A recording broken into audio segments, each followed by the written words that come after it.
High மக்களே, இப்போ எங்கள் ஊர் திருவிழாலேயே நான் சுற்றி பார்க்க போயிட்டோம். அங்கே வந்து ஒரு பார்க்கறதுக்கு ஆசைப்பட்டா என்னன்னு பார்த்தா கிரெடிட் ஷோ சேர்த்து உள்ளே போய் பார்த்தோம்னா சேரில் ப்ரொஜெக்டர் வச்சு ஸ்க்ரீனில் வீடியோ காமிச்சிட்டு பார்த்தீங்களா கூட்டத்தை? அந்த கூட்டத்தை மத்தியில் ஒரு ஆள் உட்காந்துருக்காங்க. யார் தெரியுதுங்களா? வேற யாரில்ல, நம்ம இல்லையா தான் ரசிச்சு பார்த்துட்டு இருந்தா. சரின்னு சொல்லிட்டு நம்மளும் பார்ப்போம்னு சொல்லிட்டு எனக்கு நான் கிளாஸ் வாங்கி போட்டேன்.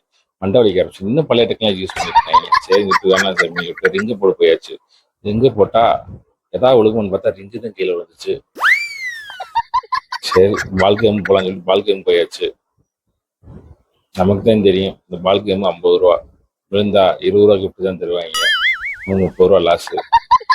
விளாண்டா சின்ன பிள்ளைகளுக்கு ஒரு சந்தோஷம் கிடைக்கும். வேர்ல்டு கப்பே வாங்கின மாதிரி இந்த பேஸ்கெட்டை கிடைச்சோன்னே அவ்வளோ சந்தோஷம். இதை வாங்கிட்டு அப்படியே வீட்டுக்கு கிளம்பி வீடியோ பிடிச்சிருந்தா சப்ஸ்கிரைப் பண்ணுங்க. தேங்க்யூ.